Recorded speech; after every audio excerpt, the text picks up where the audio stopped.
All right, I hope I did not put you to sleep on that last video.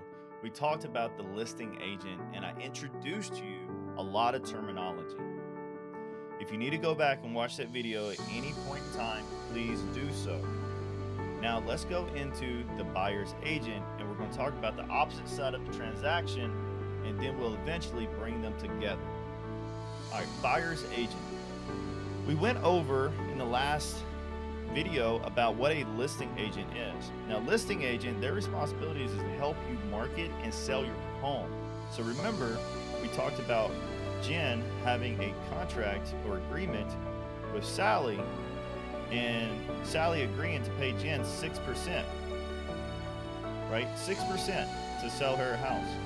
So how much does that cost? Well, we get out a little calculator. 165,000 times 0.06 equals $9,900. Okay, so we're going to start another little section here. We're going to say cost. $9,900. This is the 6% to Jen. Okay, now what does that leave Sally with? Well, 165,000 minus $9,900 currently is $155,100.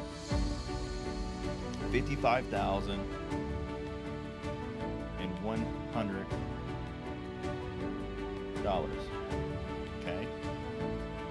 Now remember, Sally owes $130,000.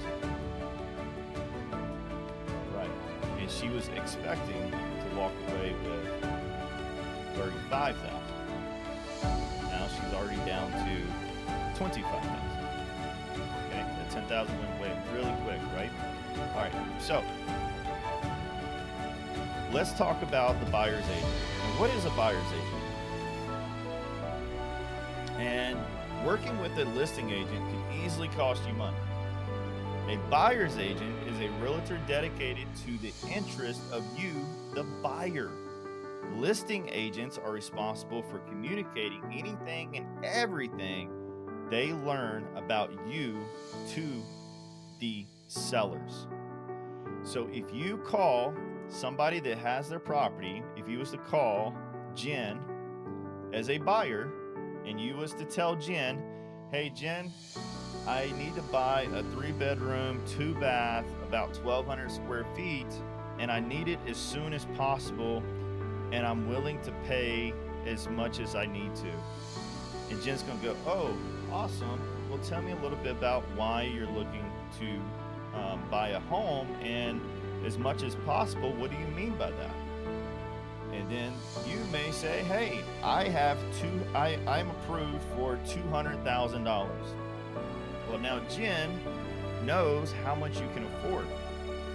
Now she can't go back and just jack up the price, but she can't go back and tell Sally saying, hey, I just talked to a buyer and he's approved for $200,000 and he needs a home just like yours. We're going to go ahead and set up a showing for you.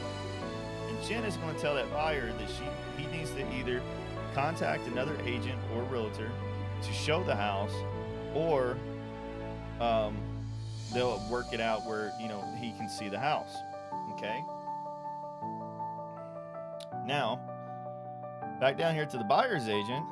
Buyer's agent responsibilities, they'll get you a better price.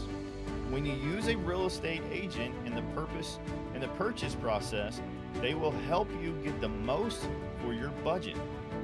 They are there to know when a home is priced well, or too high, or maybe even too low for the neighborhood it's in.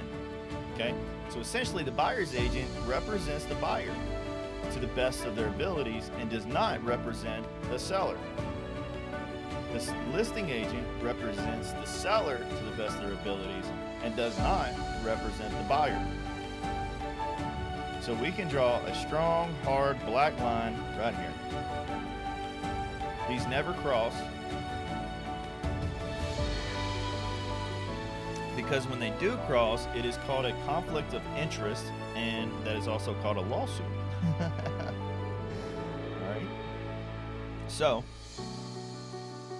If we continue with this illustration of my fine art degree, let's talk about the buyer's agent, Debbie and Bob. Now, they also are going to go through the same process. They're going to get a working with an agent agreement, right? We talked about that upstairs. That means the exact same thing as it does. It's just going to tell Bob how all the different ways that Debbie can represent him, and Bob's going to agree to one.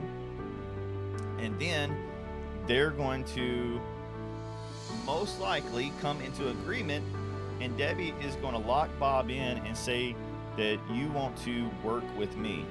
And they're going to, Debbie is going to get an exclusive representation for Bob, which means no matter what property Bob finds, Debbie gets a commission out of that property on the purchase of it. Okay, so they're going to make that agreement, and now they are locked. I'm going to draw a little lock right here. All right, and here goes the key. Woo! Okay, now they're locked together. That's fine though, because also Jen and Sally is also locked, and they threw away that key too. Okay, now you have these two parties, and now it's about to get interesting. So I just laid out an overview, the difference between a listing agent and who they represent, and a buyer's agent and who they represent, and the services they provide.